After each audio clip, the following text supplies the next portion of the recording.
Jimmy Keane narrates in the opening scenes, introducing viewers to 90s America and his rock and roll lifestyle. The former star athlete is now a wealthy drug dealer, living in a fancy mansion, driving a sports car, and sleeping with whoever he likes. Jimmy's riding high until one of his own employees tries to steal his goods, and then the FBI come knocking. They raid his house, seizing drugs, cash, and a battalion's worth of weaponry. The charming drug dealer finds himself in prison, looking at a lengthy sentencing. Jimmy's father comes to give him the lowdown. He'll likely go down for 5 years, but would be out in 4 on good behavior. His dad tells him to take the deal, so Jimmy pleads guilty. The judge states that if this went to trial, he'd be looking at 25 years away, but they'll give him 10 instead. It would seem Jimmy has been tricked, losing a decade of his life in the process. We catch up with Jimmy 7 months later. He's adapting well to prison life, making a small profit as a porn dealer. It's clearly not the most ideal situation though, and his only glimmer of hope comes in the form of a deal which could see Jimmy out of jail in record timing. FBI agent Lauren McCauley offers him an early release if he is willing to transfer to a maximum security prison for the criminally insane, befriend a murderer, and get the guy to confess. They need the location of at least one dead girl, maybe up to 13. It's a superb premise that is brimming with potential. Jimmy turns down the offer and goes back to his dreary existence, handing out porn magazines to eerie inmates and working out whenever he can. His father tells him to reject the deal, warning Jimmy about the hell that awaits him at Springfield, Missouri. Jimmy contemplates the offer some more and starts to read up on the file of the criminal he'd be coercing. This nicely leads us into the investigation. The series rewinds to 4 years earlier, and Detective Brian Miller is hot on the case, back in 1993. This family man is investigating the murder of a young girl called Jessica Roach, who was found dead in a farmer's field in Indiana. Following up on a promising lead, Brian believes a man called Larry Hall may be their prime suspect. Described as a harmless weirdo, this creep is known by the local enforcement for harassing young girls whilst driving around the neighborhood in his gray van. Brian manages to arrange an interview with the suspect and brashly interrogates the man. All the police officers keep telling Brian that Larry is a serial confessor who just loves to talk, but the detective thinks otherwise. The van matches a witness's statement. Larry has admitted to being in the area the day before the girl went missing, and the creep has a history of criminal activity. Larry concedes to as much, and then explains how he has vivid dreams of murdering women. Nothing incriminating there then. He does, however, finally accept the deal, yet Lauren informs him that they have other candidates in the pipeline. In the second installment, he follows the interview process and starts to train for his future role as Larry's confidant. Jimmy must befriend a murderer and elicit a confession from the psychopath. Lauren plays mind games with Jimmy, trying to get him to see things from Larry's point of view. They discuss what Jimmy loves and hates about women, attempting to find some common ground between the two criminals. Lauren then pushes Jimmy into a more personal conversation, talking about his awful upbringing, again trying to find links between the two inmates, whilst addressing Larry's warped worldview at the same time. The writers do a stellar job of upping the ante with Jimmy's storyline, giving him another reason to accept the deal. His father is seriously ill, having suffered from a stroke, which has left him weak and forgetful. Jimmy is warned that if he doesn't get out soon, he may never see his dad again. The stakes are building and Jimmy has no other options. Meanwhile, Brian's aggressive approach to the interrogation has upset Larry, who asks to go home. Brian plans one final assault and brings in the FBI to help land this serial killer. Larry's confession is a slow burner, but one that feels authentic in its delivery.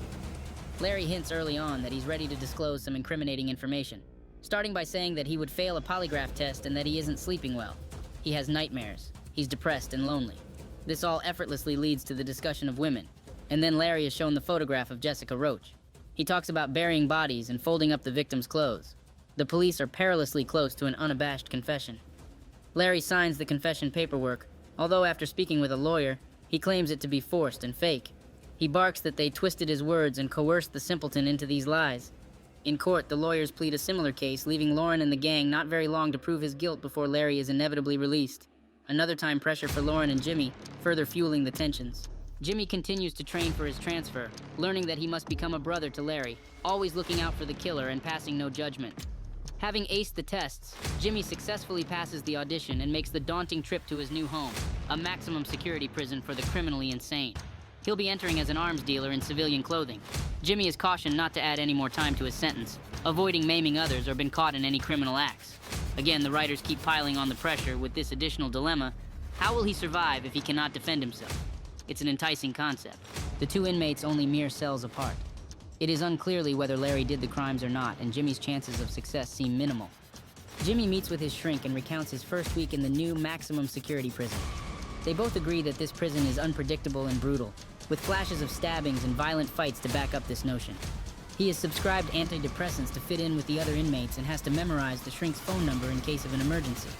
I'm guessing that number is going to come in handy in the not-too-distant future.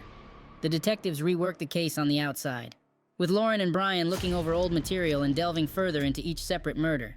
In this chapter, Lauren starts to second-guess Larry's infamy, and one particular killing confirms her suspicions. Larry actually planted evidence in one case just to become a suspect and was only saved due to an ironclad alibi. This serial confessor is desperate for any and all of the attention, which doesn't bode well for Lauren and her team.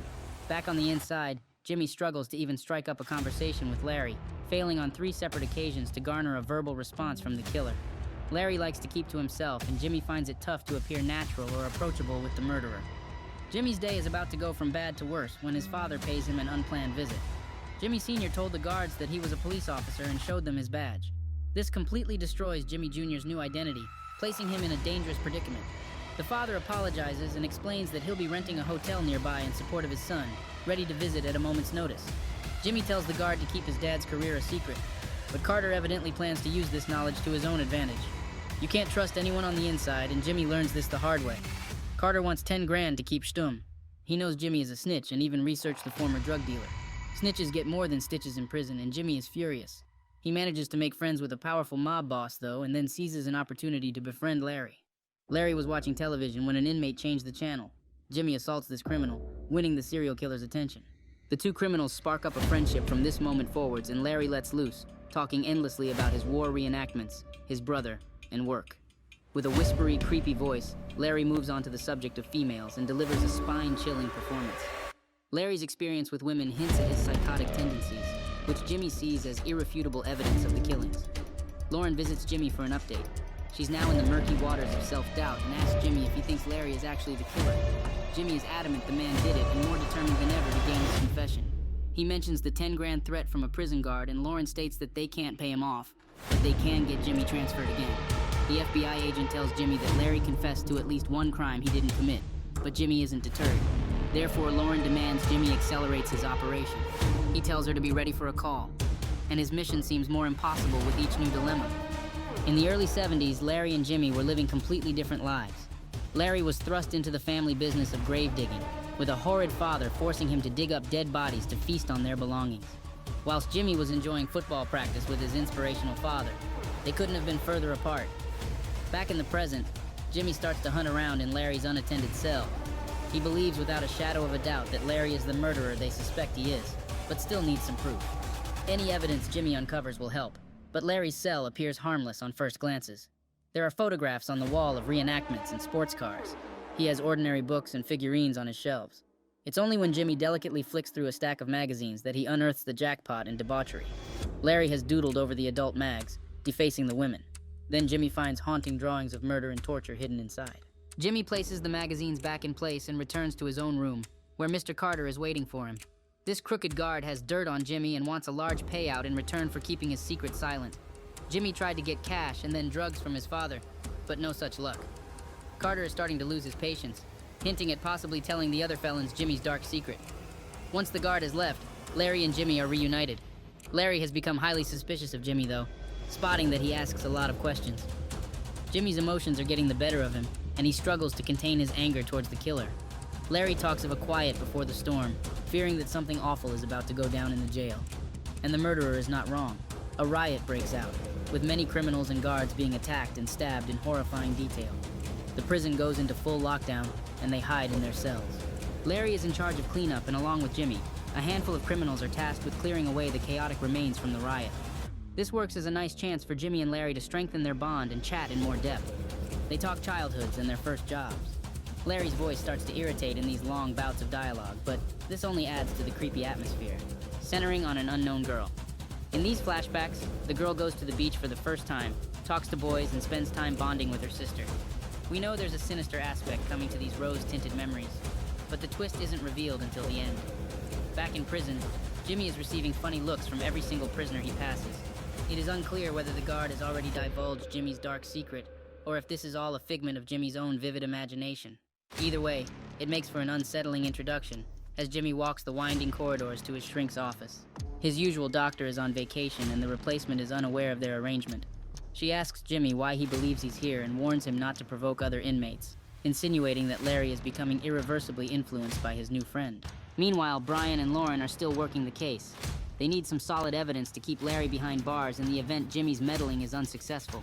The dynamic duo decide to reassess the locations Larry had mentioned before to the local police, hoping to find the buried bodies of his victims. Driving these empty roads, they notice a peculiarly placed gas station in the middle of nowhere. Further digging reveals that this building was just a construction site around the time of Larry's murders. Could the bodies be buried underneath all that concrete? Larry and Jimmy catch up after days apart. The killer talks about a visit from Gary and how he hates his brother's wife. The subject turns, as always, to the topic of girls, and Larry explains how girls married young in the olden days. Jimmy asks Larry what's the youngest he's ever had. Larry starts to get excited, flipping the question on Jimmy, but he's disappointed with the answer. Later, Larry talks with his own shrink in an unnerving exchange. He asks about her children and sexualizes very innocent observations. The shrink continually tries to change the subject away from her children and points out that Larry appears cocky and confident for the first time ever. He admits that his appeal is going well and he's never felt better in his whole life. The conversation steers towards Jimmy, and Larry concludes that because of this new friendship, he doesn't feel alone anymore.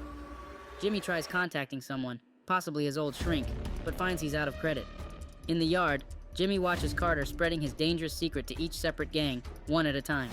When he tells the mafia boss the bad news, Jimmy panics and rushes after Larry. His window of opportunity is quickly evaporating. Jimmy finds Larry in the wood shop and makes his final play. It's an intense and creepy scene. The new friends talk about women they have slept with.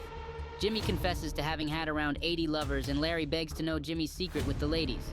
Jimmy says they just chat, but Larry says no woman ever just wants to talk to him. They move on to the subject of Jessica Roach. It is revealed that she spoke pleasantly with Larry at first, but fought back when he tried to kiss her.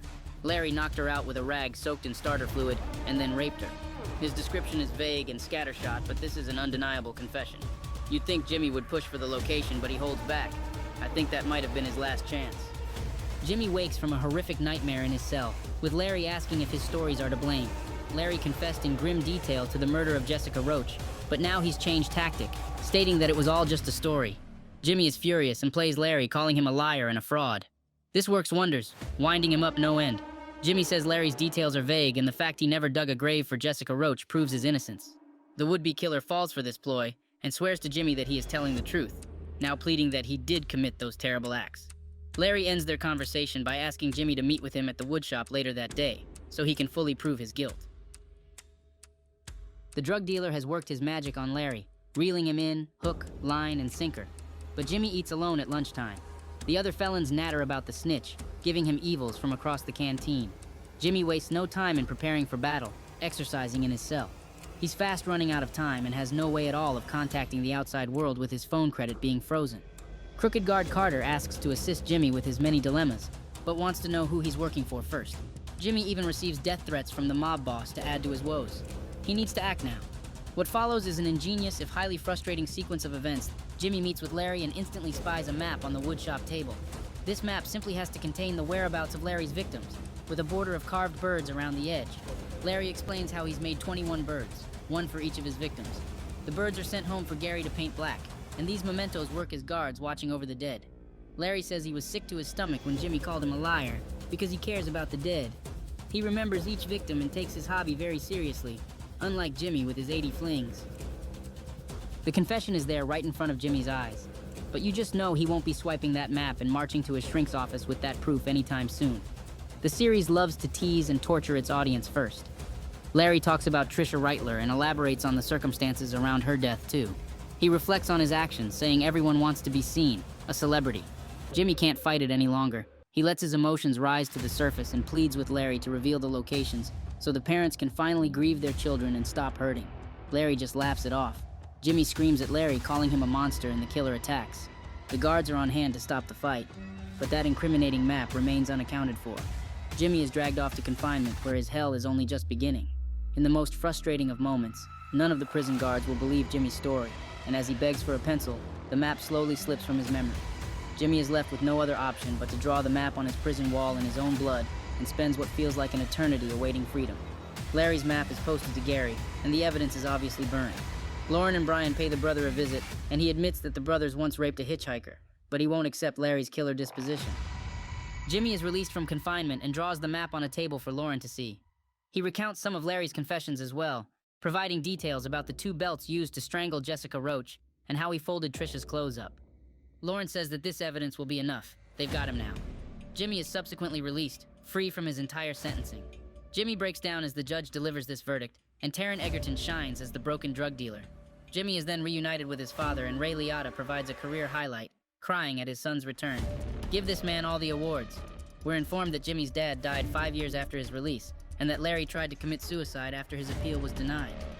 Gary meets his brother in jail and finally accepts the reality that Larry is a murderer, which upsets Larry more than anything. Jimmy started a successful business after the debacle, and Larry remained in prison for life.